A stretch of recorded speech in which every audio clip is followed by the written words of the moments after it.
Hi குட்டீஸ். இன்னைக்கு ஒரு குட்டி யானையும் குட்டி குழந்தைங்களும் அந்த கதை தான் பார்க்க போகிறோம். உங்களை மாதிரியே குட்டி குழந்தைங்க எல்லாரும் சேர்ந்து பார்க்கில் விளாண்டுருக்காங்க. பால் வச்சு சர்க்கிள் இந்த மாதிரிலாம் விளாண்டுருக்காங்க. அதுமாரி பக்கத்துலேயே இன்னும் நிறைய குட்டி கேர்ள்ஸும் விளையாண்டுருக்காங்க.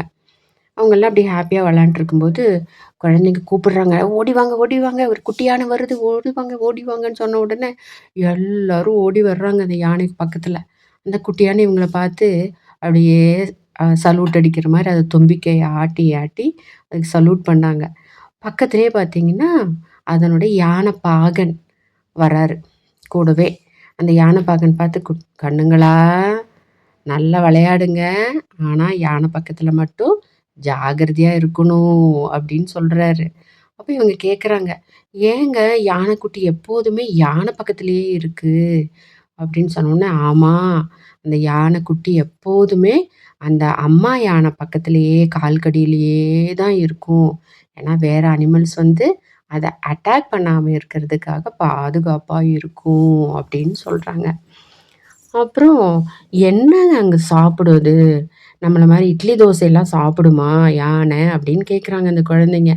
இல்லை கண்ணுங்களா, அது வந்து தேங்காய் சாப்பிடும், வாழைப்பழம் சாப்பிடும், அப்புறம் அதுக்கு ரொம்ப பிடிச்சது கரும்பு, வெல்லம், இந்த மாதிரி இனிப்பானதெல்லாம் சாப்பிடும் அப்படின்னு சொன்ன உடனே நம்ம ராமுவும் சீதாவும் என்ன பண்ணுறாங்க, அங்கிள் அங்கிள் இருங்க இருங்க, நாங்கள் ஓடி போய் எங்கள் தோட்டத்தில் நிறைய கரும்பு இருக்குது, நாங்கள் அதை ஒடிச்சிட்டு உடனே வந்துடணும், அது கூடவே தேங்காய் வாழைப்பழம் எல்லாம் கொண்டு தர்றோம், நம்ம எல்லாரும் சேர்ந்து யானைக்கு கொடுக்கலாம், யானை ரொம்ப ஹாப்பி ஆயிரும் அப்படின்னு சொல்லிட்டு குடுகுடுன்னு ஓடுறாங்க.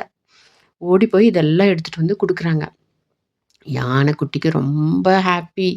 ஏன்னா அதுக்கு இனிப்புன்னா ரொம்ப பிடிக்கும் தானே, நமக்கும் தானே பிடிக்கும். அப்படியே அது தலையை ஆட்டி ஆட்டி ஆட்டி நல்லா சாப்பிடுது. அப்புறம் யானை பாகன் என்ன சொல்கிறாரு, நம்ம யானைக்கிட்ட ரொம்ப அன்பாக யானை வந்து நம்மக்கிட்டேயும் ரொம்ப அன்பாக இருக்கும், நம்மளும் அனிமல்ஸ் கிட்ட ரொம்ப அன்பாக நடந்துக்கணும். அப்புறம் யானை பக்கத்தில் தனியாக போகக்கூடாது, யானை பாகன் இருக்கும்போது தான் போகணும். ஆனால் நம்ம சொல்கிறத அது நல்ல கமெண்ட்ஸ் கேட்டுக்கும். உட்காருன்னா உட்காரும், எந்திரின்னா எந்திரிக்கும். ஆனால் அதுக்கிட்ட நம்ம கரெக்டாக நம்ம நடந்துக்கணும். இல்லாட்டினா நம்மளை அது ஏதாவது காயப்படுத்துற கூட சான்ஸ் இருக்குது அப்படின்னு சொல்லிட்டு குழந்தைங்கள்லாம், சரிங்க அங்கிள், நீங்கள் இருக்கும்போதே நாங்கள் வர்றோம், நீங்கள் இருக்கும்போது நாங்கள் வந்து யானை கூட விளையாடுறோம், யானைக்கு நிறையா சாப்பிட்றதுக்கெல்லாம் கொண்டு வர்றோம் அப்படின்ட்டு எல்லா குழந்தைகளும் யானையை சுற்றி சுற்றி சுற்றி சுற்றி வந்து அந்த யானை குட்டிக்குன்னா அவ்வளோ ஒரு சந்தோஷம். இந்த கதை நல்லா இருந்ததா? நாளைக்கு இதே மாதிரி இன்னொரு கதையோடு வரேன். ஓகே, பாய்.